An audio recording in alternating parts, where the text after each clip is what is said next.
মই এডমিট হোৱাৰ আগত মই অলপ পইচা পাতি নোহোৱাৰ কাৰণে অসুবিধাৰ কাৰণে লাঞ্চৰ প্ৰব্লেম আছিল মানে জুবিন দাৰ ওচৰত মই গৈছিলোঁ জুবিন দাক লগ পাইছিলোঁ লগ পাওঁতে কৈছিলোঁ যে মোক অকণমান সহায় কৰক এনেকুৱা কওঁতে কৈছে ঠিক আছে মই মেনেজাৰক দি দিম মেনেজাৰে দি দিব মেনেজাৰেতো আৰু মোক ধৰক যাওঁতে নিদিলেই দুবাৰ তিনিবাৰ গ'লোঁ তাৰপিছত নাপালোঁ নাপাৱাৰ পাছত ৩০,০০০ টকা সুধিছিলোঁ মই ৩০,০০০ টকা দিম বুলি কৈছিলে তাৰ পাছত আৰু দীপু দাক একদিন লগ পাই পেলাই মই মানে জুবিন দা মাজে মাজে GMCত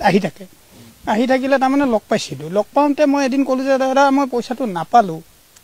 নিদিলে মোক সহায়টো এনেকুৱা কওঁতে দীপু দাক ফোন কৰি দীপু দাই আকৌ 9 তাৰিখে মোক 30,000 টকা এটা কেছ পইচা হাতত দিছে আৰু মই যোৱা বছৰ মানে 28 তাৰিখে এডমিট হৈছিলোঁ 24ত আৰু এডমিট হোৱাৰ পাছত তাৰমানে মই বহুদিনেই মেডিকেলত এডমিট হ'লোঁ 10 তাৰিখে মোৰ তাৰমানে ৰিলিজ হৈছিল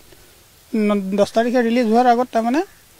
মই এডমিট হোৱাৰ আগত মই অলপ পইচা পাতি নোহোৱাৰ কাৰণে অসুবিধাৰ কাৰণে লাঞ্চৰ প্ৰব্লেম আছিল মানে জুবিন দাৰ ওচৰত মই গৈছিলোঁ জুবিন দাক লগ পাইছিলোঁ লগ পাওঁতে কৈছিলোঁ যে মোক অকণমান সহায় কৰক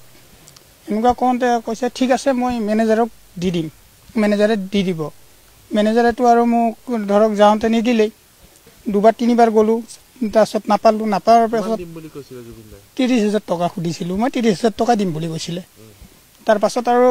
দীপু দাক একদিন লগ পাই পেলাই মই মানে জুবিন দা মাজে মাজে GMCত আহি থাকিলে তাৰমানে লগ পাইছিলোঁ লগ পাওঁতে মই এদিন ক'লোঁ যে দাদা মই পইচাটো নাপালোঁ নিদিলে মোক সহায়টো এনেকুৱা কওঁতে দীপু দাক ফোন কৰি দীপু দাই আকৌ 9 তাৰিখে মোক 30,000 টকা এটা কেছ পইচা হাতত দিছে আৰু মেডিকেল ট্ৰিটমেণ্ট খৰচ কৰিলোঁ কৰি মানে মই 10 তাৰিখে ৰিলিজ ল'লোঁ আৰু পইচাৰ খাতিৰত তাৰমানে ভালকৈ চিকিৎসা কৰিব নোৱাৰিলোঁ কিমান মানে গৈছিলোঁ দুবাৰ তিনিবাৰমান গ'লোঁ লগ নাপালে আৰু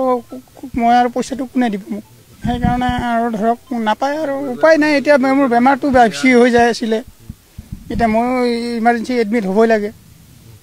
তাৰপিছত এডমিট হ'লোঁ হয় দুবাৰ তিনিবাৰমান গ'লোঁ আৰু কেতিয়াবা গ'লে লগে নাপাওঁ নাই বুলি কয় কৈছিলে হ'ব ঠিক আছে দিম বুলি কিন্তু নিদিলে হয় দীপু দাই 30,000 টকা কেছ পইচা মোৰ হাতত দিছে এতিয়া মই মেডিকেল ট্ৰিটমেণ্ট কৰিছোঁ মই এডমিট হোৱাৰ আগত মই অলপ পইচা পাতি নোহোৱাৰ কাৰণে অসুবিধাৰ কাৰণে লাঞ্চৰ প্ৰব্লেম আছিল মানে জুবিন দাৰ ওচৰত মই গৈছিলোঁ জুবিন দাক লগ পাইছিলোঁ লগ পাওঁতে কৈছিলোঁ যে মোক অকণমান সহায় কৰক এনেকুৱা কওঁতে কৈছে ঠিক আছে মই মেনেজাৰক দি দিম মেনেজাৰে দি দিব মেনেজাৰেতো আৰু মোক ধৰক যাওঁতে নিদিলেই দুবাৰ তিনিবাৰ গ'লোঁ তাৰপিছত নাপালোঁ নাপাৱাৰ পাছত 30,000 টকা সুধিছিলোঁ মই 30,000 টকা দিম বুলি কৈছিলে তাৰ পাছত আৰু দীপু দাক একদিন লগ পাই পেলাই মই মানে জুবিন দা মাজে মাজে GMCত আহি থাকিলে তাৰমানে লগ পাইছিলোঁ লগ পাওঁতে মই এদিন ক'লোঁ যে দাদা মই পইচাটো নাপালোঁ নিদিলে মোক সহায়টো এনেকুৱা কওঁতে দীপু দাক ফোন কৰি দীপু দাই আকৌ 9 তাৰিখে মোক 30,000 টকা এটা কেছ পইচা হাতত দিছে আৰু